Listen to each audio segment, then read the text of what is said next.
बिस्मिल्लाहिर्रहमानिर्रहीम। अस्सलाम वालेकुम। इस वीडियो में हम आपको जुल्फकार जूनियर बमुकाबला बिलावल जरदारी, बिलावल बमुकाबला गुलकार जवाद अहमद, एक मिडिल क्लास का मशहूर आदमी हूँ, क्या बहुत ज्यादा मशहूर आदमी हूँ। आपको बहादुर नुमाइंदा चाहिए, वो मैं हूँ, बिलावल भुट्टो जरदारी। इस्लामोफोबिया का मसला उठाने वाला असल बंदा मैं हूँ। बिलावल जरदारी के इस बयान पर, बिलावल का मजाक बनने पर जवाद अहमद को थप्पड़ क्यों पड़े नजूमी की तरफ से, जवाद अहमद को पागल करार देने पर, इस पर दिलचस्प मज़ाहिया और मालूमाती तबसरे भी दिखाएंगे। सबसे पहले जान लें कि पूरी दुनिया को सिर्फ ये पता था कि अक़वाम मुत्तहिदा में इस्लामोफोबिया का मसला इमरान खान ने उठाया और सरेआम पूरी दुनिया के सामने।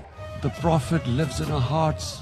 इमरान खान दुनिया की तारीख का पहला शख्स था जिसने इस मसले को अक़वाम मुत्तहिदा के सामने रखा, लेकिन बिलावल ने पूरे पाकिस्तान को उस वक्त हैरान और परेशान कर दिया जब कहा कि दरअसल वो शख्स मैं हूँ जिसने सबसे पहले इस्लामोफोबिया के मसले को अक़वाम मुत्तहिदा के सामने उठाया। वो मैं हूँ। दिलचस्प चीज देखें, रजीम चेंज से पहले बिलावल के पास कोई सरकारी ओहदा नहीं था और ना ही कोई ऐसी वीडियो या कोई डॉक्यूमेंट सबूत हैं जिससे पता चले कि इस्लामोफोबिया का मसला बिलावल जरदारी ने उठाया था। यही नहीं, एक और भी दिलचस्प दावा किया, पाकिस्तान को फैटफ की ग्रे लिस्ट से निकालने के लिए अहम किरदार मैंने अदा किया। लेकिन यहाँ भी हैरान कुन तौर पर सूरत हाल बिल्कुल उल्ट थी। बिलावल ने फैटफ की ग्रे लिस्ट से निकालने के लिए नहीं बल्कि ग्रे लिस्ट में रखने के लिए किरदार अदा किया था। अपनी औकात से बढ़कर झूठ बोलने की वजह ये बताई जाती है कि बिलावल हमेशा की तरह बिल्लो से बिल्ला बनने की कोशिश कर रहा है। इस वक्त ये सब इमरान खान के कद तक पहुँचने की कोशिश कर रहे हैं, लेकिन इमरान खान पर तनकीद करने वाले सहाफ़ी भी मानते हैं कि इस वक्त दुनिया की बुलंद तरीन चोटी हिमालया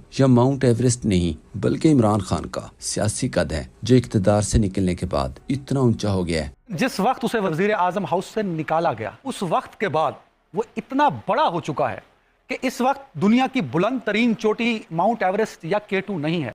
इमरान खान का सियासी कद है ना कि जरदारी कितना बड़ा कद है, नवाज शरीफ कितना बड़ा कद है, मौलाना कितना बड़ा कद है, इन सबको एक दूसरे के ऊपर खड़ा कर दो तो इमरान खान के सियासी टखनों तक नहीं पहुंचते वो। याद रहे बिलावल ने एक बार ये भी दावा किया था कि पाकिस्तान को जिस बहादुर और दिलेर बंदे की जरूरत है वो मैं हूँ। साथियों, आपको अवामी नुमाइंदा चाहिए, आपको बहादुर नुमाइंदा चाहिए, आपको ऐसा नुमाइंदा चाहिए जो आपका आवाज ना सिर्फ इस्लामाबाद में मगर पूरे मुल्क में आपका और पूरी दुनिया में आपकी आवाज बुलंद कर सकता है, और वो एक ही नुमाइंदा है, वो मैं हूँ, बिलावल भुट्टो जरदारी। लेकिन आजकल ये दावा बिलावल जरदारी से भी ज्यादा जोर शोर से गुलकार जवाद अहमद करते नजर आते हैं। जैसे कि लाइव प्रोग्राम में कहा, मैं मशहूर आदमी हूँ, बहुत ही ज्यादा मशहूर, मिडिल क्लास का मशहूर आदमी हूँ, क्या बहुत ज्यादा मशहूर आदमी हूँ। मुझे 2 नस्लें जानती हैं, कुछ दादियाँ भी जानती हैं। अब ये सब थर थर कांप रहे हैं कि मैं सियासत में आ गया हूँ और मैं इनकलाबी भी हूँ, मेरी पार्टी भी इनकलाबी है। याद रखें, जवाद अहमद की शोहरत के पीछे जवाद अहमद की चोरी की बिजली से सैलून चलाने वाली बीवी का हाथ बताया जाता है, जबकि बिलावल के पीछे बिलावल का अपना ही हाथ बताया जाता है। बिलावल के बयानात सुनकर सोशल मीडिया सार्फिन अजीम साइंसदान डॉक्टर मौज़म नियाजी को याद करते रहे। पानी और शमसी तवानाई से पेट्रोल बना दिया है और इंशाल्लाह हम पूरी कौम को फ्री देंगे।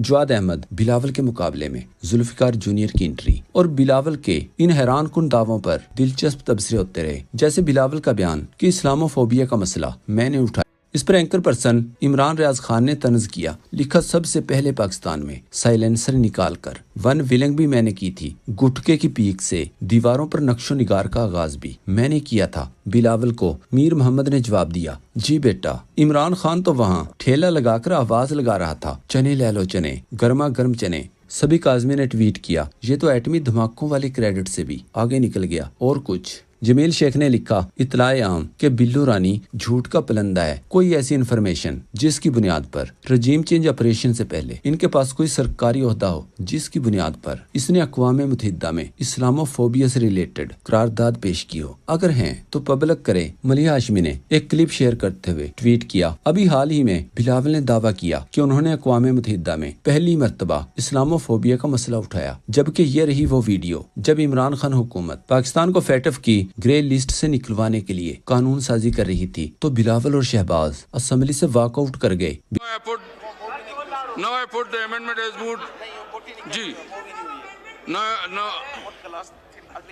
بلاول کو صحافی احمد وڑائچ نے جواب دیا۔ اسلاموفوبیا کا تذکرہ عمران خان نے جنرل اسمبلی میں کیا۔ فیٹف کے لیے حماد اظہر کی سربراہی میں ٹیم کام کرتی رہی۔ دوسری طرف سندھ کی سیاست میں بلاول کے مقابلے میں ذوالفقار بھٹو جونیئر کو اتار دیا گیا۔ بے شک اس میں کوئی شک نہیں کہ یہ لوگ بلاول ہو یا ذوالفقار جونیئر، یہ اپنی مرضی سے سیاست کر ہی نہیں سکتے، لیکن جو بھی ہے انٹری زبردست تھی۔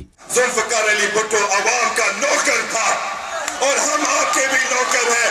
شہید میر مرتضیٰ بھٹو بھی تمہارا نوکر تھا۔ اس پر کچھ دلچسپ تبصرے دیکھیں۔ ہرمیت سنگھ نے لکھا، ہم تمہارے نوکر ہیں، خادم ہیں۔ بھٹو کا پوتا جونیئر ذوالفقار بھٹو میدان میں، بلاول اس کا مقابلہ نہیں کر سکتا۔ نجم الحسن باجوہ نے کہا، بھٹو کے اصلی وارث کی یہ تقریر بلاول کی آج تک کی سیاست سے زیادہ تگڑی ہے۔ ملیحہ ہاشمی نے ٹویٹ کیا، مرتضیٰ بھٹو کے بیٹے ذوالفقار بھٹو جونیئر کو لانچ کرنے کے پیچھے ایک ہی وجہ ہے کہ بلاول جہاں اس طریقے سے بات نہ مانے جیسے مانتا آیا ہے، وہاں دوسری آپشن سے اسے کنٹرول میں رکھا جا سکے۔ ویسے بلاول نے بھی ابھی تک کہیں بھی مقتدرہ ٹولے کو چھوڑ کر اس نے عوامی مفادات کا نہیں سوچا، پھر بھی بلاول کی ریپلیسمنٹ پر کام شروع ہو گیا ہے۔ محمد اکرم نے ایک کلپ شیئر کرتے ہوئے لکھا، گلوکار جواد احمد کے اس ویڈیو کلپ کو دیکھیں، آپ کے کان جواد احمد کی گفتگو سنیں، مگر آپ کی آنکھیں صرف میڈم پارس جہانزیب کے چہرے کے تاثرات پر غور کریں۔ یہ چاہتا ہے کہ جواد احمد کے بارے میں بات نہ ہو۔ میں ایک مڈل کلاس کا مشہور آدمی ہوں،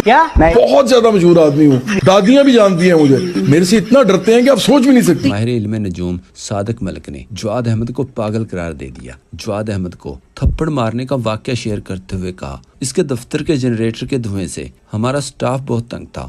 میں نے اسے کہا، آپ کا جنریٹر بہت دھواں پھیلاتا ہے، میرے دفتر کے لڑکے متاثر ہو رہے ہیں۔ تو اس پاگل آدمی نے میرا گریبان پکڑ لیا، جس پر میں نے اسے زوردار تھپڑ مارا۔ اس کے بعد جواد احمد دوبارہ اپنے اس دفتر میں نہیں آیا اور اب پارٹی بنا کر بیٹھا ہے ملک کو سنبھالنے کے لیے۔ گلوکار جواد احمد نے کہا، عمران خان پاکستان کا مقبول ترین لیڈر نہیں ہے، لیکن لوگ اسے ووٹ زیادہ دیں گے۔ اس پر میر محمد نے جواب دیا، بریانی میں چاول نہیں ہے، مگر کتنی اچھی بریانی ہے، کوئی شخص کا علاج کروائے، خرچہ میں اٹھاؤں گا۔ اس پر فاطمہ نے لکھا، سر یہ گدو بندر سے بھاگا ہوا قیدی ہے، آپ اس کو سیریس نہ لیا کریں۔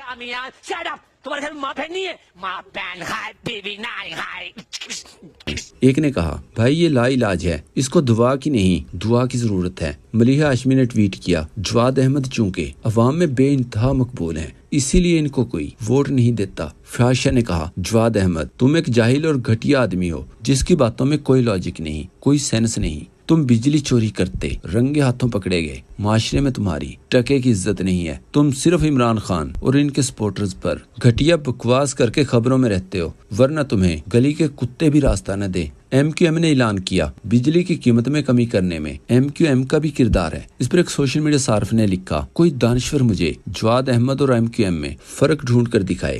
جواد احمد کی طرف سے بدتمیزی کرنے پر عمر دراز گوندل نے لکھا، کہتے ہیں جاہل کو سلام کر کے گزرنا چاہیے۔ ایک تو السلام علیکم جواد احمد، دوسرا جہالت کے امام جواد احمد، تیری اوقات اتنی بھی نہیں ہے جتنی لاہور میں لیسکو کے بجلی کے ایک میٹر کی ہوتی ہے۔